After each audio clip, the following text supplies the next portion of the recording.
देश में या विदेश में, पर दिल में जिनके धड़कता है दिले हिंदुस्तानी, उन्हें दिले मुस्तरिब की तरफ से 74वें स्वाधीनता दिवस की हार्दिक शुभकामनाएं।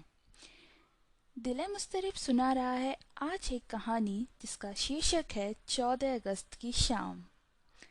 तो कहानी कुछ इस तरह शुरू होती है।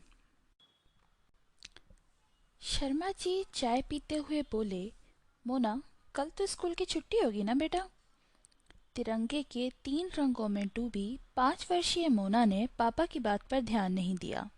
उसका पूरा ध्यान अपने राष्ट्रीय ध्वज को सजाने की तरफ था। तभी मोना की मम्मी लिविंग रूम में आई तो पापा ने वही सवाल एक बार फिर दोहरा दिया।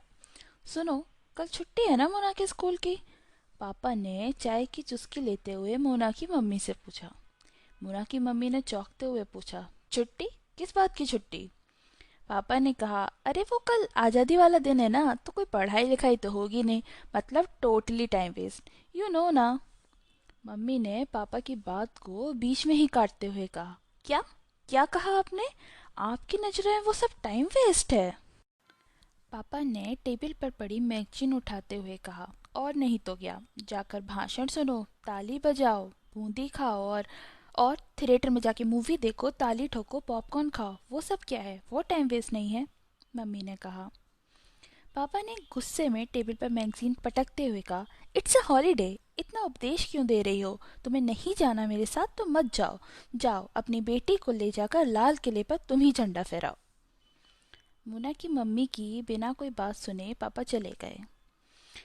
मोना मम्मा के पास आकर गले लगते हुए बोली, मम्मा, पापा इतना नाराज क्यों हो गए? मम्मी ने मोना को प्यार करते हुए कहा, कुछ नहीं बेटा, वो बस कभी आपके पापा ने आपके जैसा सुंदर तिरंगा नहीं बनाया ना, तो इसलिए थोड़ा चिढ़ रहे हैं। ये कहकर उसने मोना के पेट में गुदगुदी की तो मोना भी हंसने लगी। अगली सुबह 7 बजे मोना के स्कूल में हर तरफ तिरंगे ही तिरंगे नजर आ रहे थे। गालों पर 3 रंग लगाए हंसते मुस्कुराते चेहरे एक दूसरे को आज़ादी के पावन पर्व की बधाइयाँ दे रहे थे। तिरंगी रंगोली, महापुरुषों के वाक्य, रंग बिरंगे गुब्बारे, सब कुछ देशभक्ति में डूबा हुआ नजर आ रहा था। बैकग्राउंड में बज रहा था, जहाँ डाल डाल पर सोने की चिड़िया करती है बसेरा, वो भारत देश है मेरा। 7:15 पर मोना के स्कूल में स्वतंत्रता दिवस का कार्यक्रम आरंभ हुआ। बाहर से आए अतिथियों के अलावा प्रधानाचार्य जी ने भी अमर शहीदों की कहानी बच्चों को सुनाई और उनका उच्च स्वर में जयकार जय घोष करवाया। इसके बाद धीरे धीरे सांस्कृतिक कार्यक्रमों का दौर शुरू हुआ। उनमें एक नाम पुकारा गया। अब आपके सामने आ रही हैं अपनी नन्ही सी कविता लेकर कक्षा 1 से नन्ही सी मोना शर्मा। हाथ में तिरंगा थामे मोना रंगमंच से कविता बोल रही थी। मैं नन्ना मुन्ना राही हूँ, देश का सिपाही हूँ, बोलो मेरे संग, जय हिंद जय हिंद जय हिंद। कविता पूरी होने पर तालियां गूंजने लगीं, पर सबसे ज्यादा गूंज थी मोना के पापा की ताली में, जो सबसे पीछे खड़े होकर अब भी जय हिंद बोले जा रहे थे। अचानक मोना की मम्मी की नज़र उन पर पड़ी। मम्मी खुश थी कि चलो आखिरकार उनकी छुट्टी की एप्लीकेशन कुछ तो रंग लाई। हाँ, वही एप्लीकेशन जो मोना की मम्मी ने आज सुबह पापा की टेबल पर रखी थी, जिस पर लिखा था, इट्स अ हॉलीडे यार, सो मैं भी जा रही हूँ छुट्टी मनाने, नीचे लिखे पते पर। और नीचे था मोना के स्कूल का पता।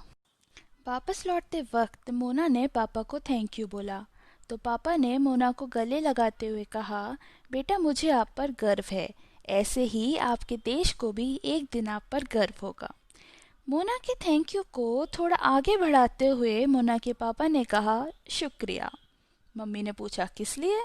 पापा ने कहा, ये एहसास कराने के लिए कि किसी भी मूवी थिएटर के पॉपकॉर्न से कहीं ज़्यादा स्वादिष्ट होती है स्वतंत्रता दिवस के कार्यक्रम वाली बूंदी।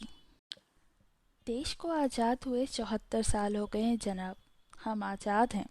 देश के अपने नियम हैं, कानून हैं, संविधान अपना है और संविधान में लिखे अधिकार और कर्तव्य भी। उन्हीं में से एक कर्तव्य हमारा आपका ये भी है कि आगे आने वाले भविष्य को, उसके स्वर्णिम अतीत को जानने का एक अवसर दें। 15 अगस्त महज एक छुट्टी बन के ना रह जाए, जबकि ये एक बहुत अच्छा मौका है अपने गौरवशाली इतिहास को दोहराने का। कोविड-19 है चारों तरफ, आप कहीं घूमने फिरने तो जा नहीं सकते हैं, तो क्यों ना इस बार दोहराइए वो सारी कहानियाँ, वो सारा इतिहास जो आपने सुना होगा कि स्कूल के किसी स्वतंत्रता दिवस कार्यक्रम में। इस एपिसोड में बस इतना ही। अगले एपिसोड में दिले मुस्तरिफ फिर आपसे मुलाकात करेगा। तब तक के लिए नमस्कार।